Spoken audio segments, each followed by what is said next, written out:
What is going on, y'all? Oh, not much. 4:30. Yeah.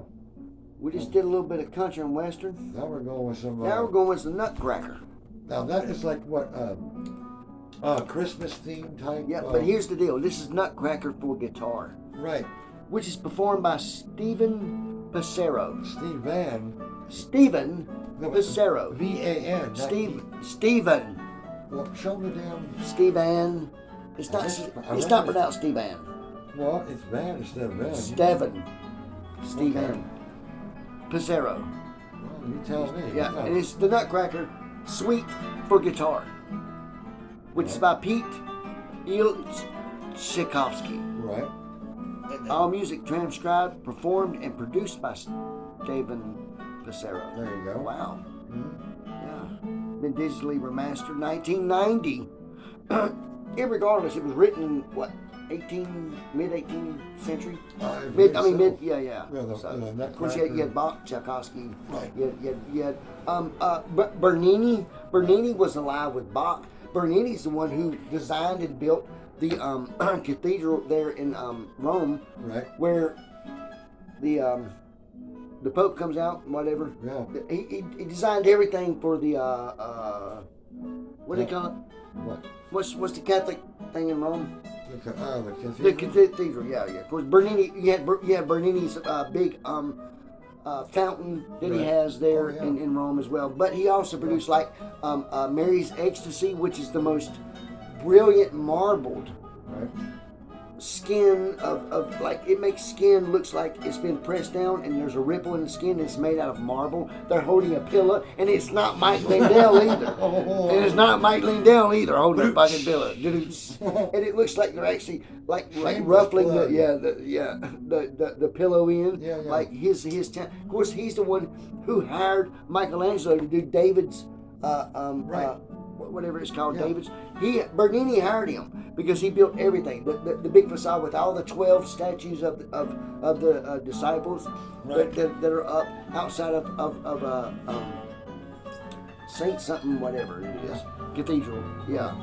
You know, it's where the Pope resides. I'm going to kick myself in the ass for not knowing this in a little bit. Yeah, exactly.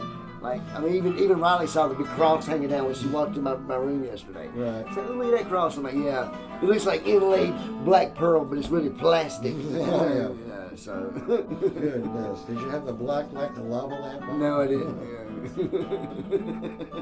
Daisy's walking through with a sweatshirt on, and it's got a hoodie, and she's trying her best to get out of it. And I'm over there saying, nah, she likes it.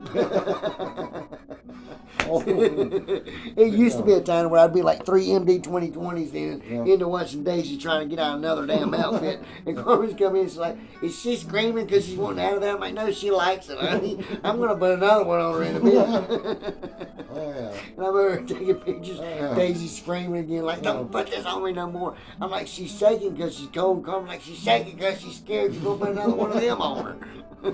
Speaking of Kay, how is she doing? She's good, man. Working her ass off. With a K? Oh, it's K's for men, or C's for men, K's for women. You don't understand. I've been telling you this for 21 years.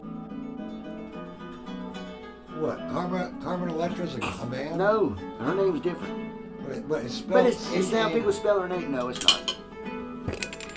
I've never seen Stephen or Stephen spelled Stephan. In the South, it's spelled Steven, and it's pronounced either Stephen or Stephen. No, it's Stephen. Yes, I'm telling you. But in the South, it's different, though. That's what you're not comprehending. Oh boy. No, you don't understand. Stephen, one of my best friends in school, God rest his soul. Listen to me, God rest his soul. He died like 3 or 4 years ago. He had cancer. But anyway, Stephen, he was a redhead guy. You know what I'm saying? No. But Stephen's name was Steven, and he had cousins that were Stephen also, but it was pronounced Stephen, just like yours, Stephen.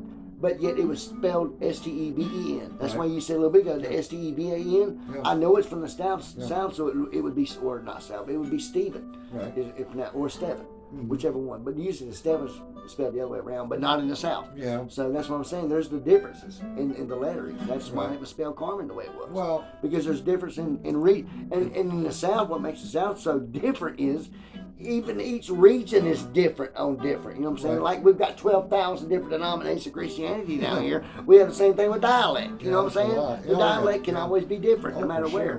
Just like on the West Coast. I mean, you might go into a French Creole right there in the middle of Louisiana. And you not even understanding the word he's saying. A person in Canada's got a better chance of understanding what this French Creole is because they speak French. So there you go.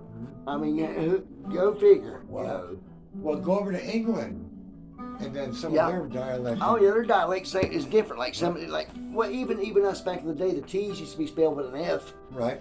S's were something like P's, I think, an S was. Something like that. Yeah, so it was just weird. Like one time I heard a preacher say, we believe in a 1611 King James Bible. I'm like, if you did, you'd have to wheel it in a fucking come along, with an old, with something to roll it in because it weighs like 100 pounds and you can't, on a dolly, and you can't read all that. It was basically in German. The Gutenberg Bibles were pressed out of that, basically. And, of course, you had King James who did it. But you couldn't read the old King's English back in the day in 1611. Hell, you can barely read your English nowadays, Padre. You're the one calling Habakkuk, saying Meshach, Shadrach, and Abednego. No, it's Abednego, not Abednego. Give me a break. It ain't a dingo. A dingo is once a doggy in Australia. Abednego is Meshach, Shadrach, and Abednego. Give me a break. Quit copying other people's sermons. I ain't gonna get on that, dude. I could be one. Oh, I could be one. Yeah, I can get this head shaved, get that suit tied just right, that tie. I'm telling you right now, I could charm the legs off of somebody. Caterpillar. Yeah, exactly. I could sell ice to an Eskimo. I promise you I could. Oh yeah.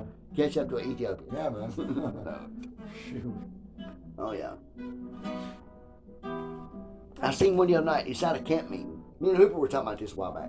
By the way, his pastor's on the other side. By the way, his funeral was over 3 hours long. Wow. I looked it up the other day. Wow. And I did the highlights. His brother was huge. His brother was a big guy. Really?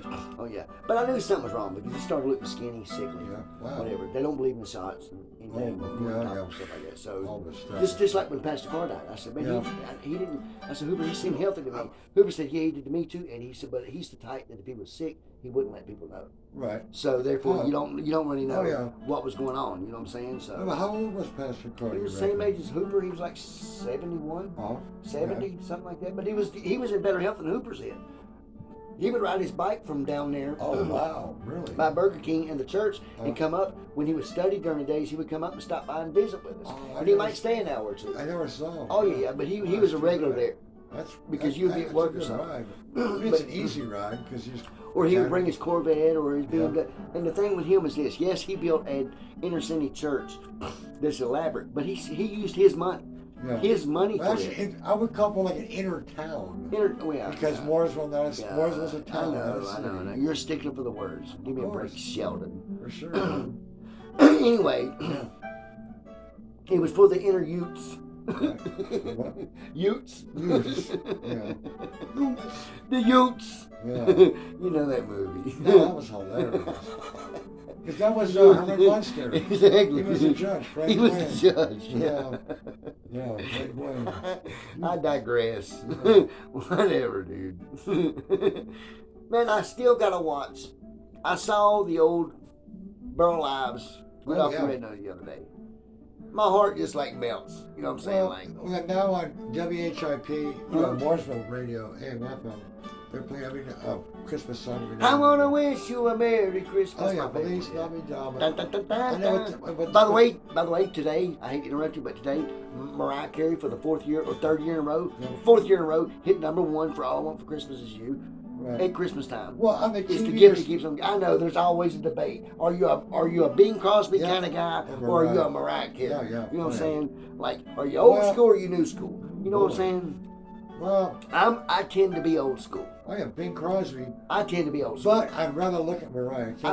I'd rather hear Bing Crosby sing as Mariah Carey's dancing. Well, there you go. No, nothing against her. Work, nothing against her song. I love her song. Oh, yeah. But his song's endearing to me. It's my childhood, for Christ's sake. I can remember. Believe it or not, I have a collection of Mariah Carey videos. Oh, wow. Or DVD. Oh, wow.